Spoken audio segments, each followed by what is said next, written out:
Welcome back everyone. So in today's video I will be showing you how to import a CSV file into your database in a DBeaver SQL editor. Okay, so that's what we will be doing in this video. And right here you can see I'm already logged into my DBeaver SQL editor, or I have it launched here. And if you do not have DBeaver installed and you would like to install it on your machine, I already previously made videos on how to do that, and also I do have a series of videos on how to basically use DBeaver to connect to various databases. And you can see on my UI right here, my DBeaver UI, I do have a number of databases connected already. Okay, so you can see I have my SQL, I have Oracle, there's Postgre here, and a number of other databases like SQL Server and stuff. Okay, I also did another video where I went through a comprehensive tutorial on how to use DBeaver SQL client tool as well. Alright, so if you're interested in all of those, I will put the playlist for that in the description of this video, and you can take a look. Okay, so again, in this video I will just be showing you how to import data into your database, and this data in this case will be a CSV file. That is a use case that I've seen a lot of people ask for, and even personally I have needed to do that. I have basically needed to do that multiple times, basically, right, to import the CSV file into a database in DBeaver. Okay, so let me quickly show you the file that we will be loading today. This is the file that we will be loading. It is a simple CSV file, and it contains transactional datasets from raw e-commerce. And I basically just asked ChatGPT to generate for me this file. Now, if you have a file that you want to load already, you can use that file as well. Okay, or you can just create your own file. It has to be CSV format, and we will go ahead and load it. Okay, so this is a file that we'll be loading. You can see it does include headers. We do have headers. There are some date fields, and some integers, some decimal, and a number of strings, right? Okay, so that's the file that we'll be loading into our database. Okay, so the input process is pretty similar for all of the various databases that we'll be using. But for me today, the connections that I have working for me in DBeaver, I have two of them. Actually, there are three here, including SQLite.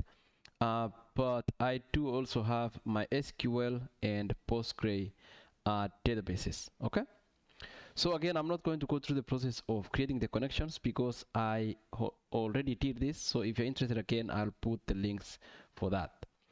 Okay, so let's say you have your database and you're ready to import the data. How do you do that? Okay, so let's assume we are going to be using Postgre as our database here, and we want to import this file into our database. What are the steps? Okay, so the first thing obviously is to have your database ready. Okay, so in this case, let's go ahead and import it into this sales DB. Okay, we'll go ahead and import it into this sales DB database here. So you can see in this sales DB database we have a folder called public. Sorry, we have a schema called public, and there's already a table there. Okay, so we'll go ahead and bring a new table there. Okay, so basically what you want to do is you want to go into the schema and then right click it and go to import data. Okay, and that is the same for any other database. So let's say if you were to use MySQL here, then all you have to do is basically pick the database that you want to import to, and then go ahead and click into it and import data. Okay, and then it will just the next steps that we'll see now will be similar depending on it doesn't matter which database you're using at that point. All right, so let's go ahead and do that. So I'm going to click into my schema here because we want to bring this table into this public schema, and we'll go to import data here, and now you can see the configuration here. the input source here is going to be a CSV file. Okay, so we are going to click next here, and this is where now you want to mention where your file is in your desktop, right? So for me, I'm going to go into my desktop, and I do have a file right here. Okay, so that file is right this one here. So I'm going to double click this, and that is going to be loaded here. Okay, and down here you can see there are some additional properties. So you can see these extensions. You know, the extensions here, we have CSV, TSV, TXT. The encoding here is UTF-8. The column delimiter is comma.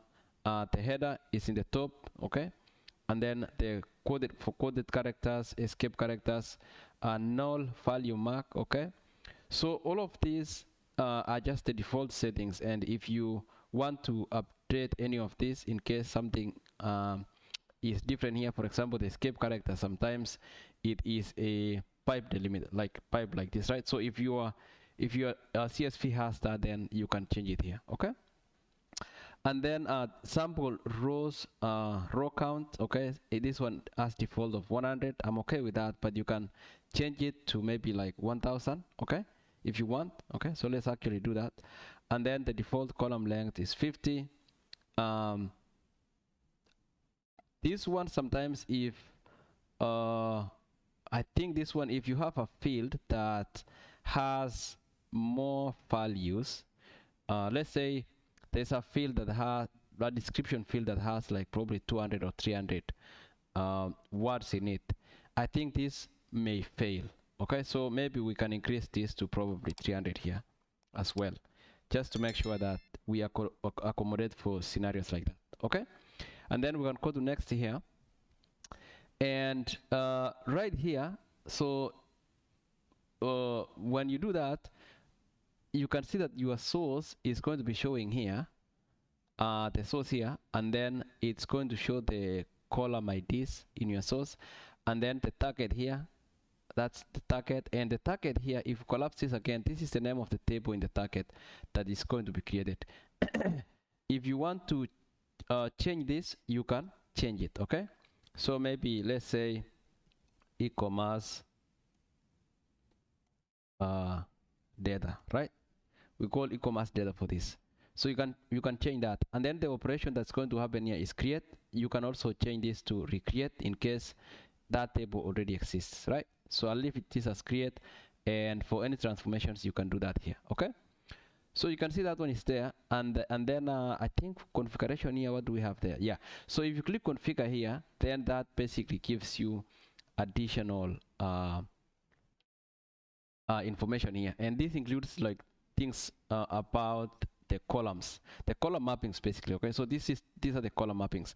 So you can see the column mappings here. We have a number of them are coming as, so the source data types here are varchars, and then some of them are integers, and some of them are real. And I think real, this one is in Postgre, this one is a decimal. Okay, so you can update this. So for example, we mentioned that, you know, our default, we want the default length to be 500. I'm not sure if it picked that up, but you can see a number of these are just coming as 50 because the source also has 50. So I think it's going to 1-to-1. So that's fine for now. But in case if you're doing that, then you find a scenario where the length of the records that are being held in that value is smaller than what is coming up, then you can increase it. Okay,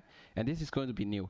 Now this is also important here because you may want to pre-create a table, right? You can create a table ahead of time and then just go ahead and bring the file and load it. So in that case, I think here the status will be different. It will just be existing or something. Yeah, I think it will probably mention here that this is already existing, in which case it's just going to probably truncate the table and load, or just insert it, whichever way you want to load it. Okay, so this is looking good for me, so I'm just going to click OK here, and you can also preview the data. Okay, so you can preview the data here, and you can see this is how the data looks like and this is how it is in the source, and also when we load it, it's also going to be looking like so. Okay, so we're going to click next now, and on this next window here you can see the some additional information. So this one, during the loading, we have checked transfer auto generated columns.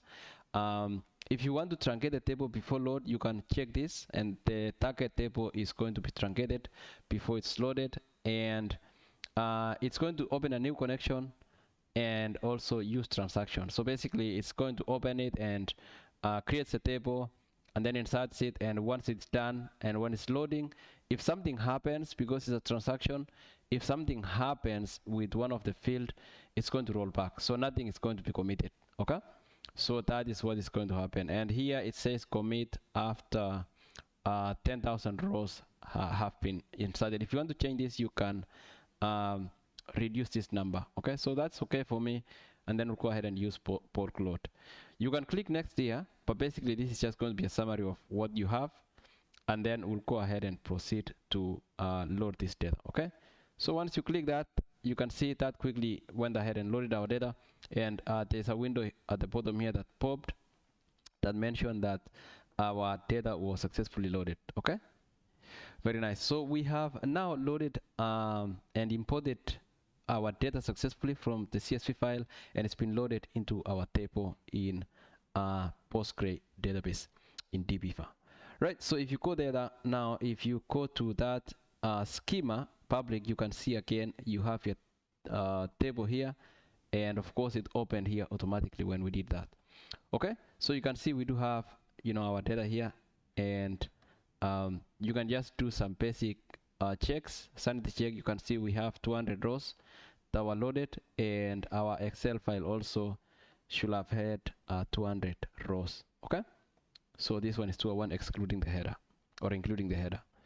Okay, so we have loaded our data successfully now, and I think it looks good from the way things look like. Okay, you can go here and just inspect the columns.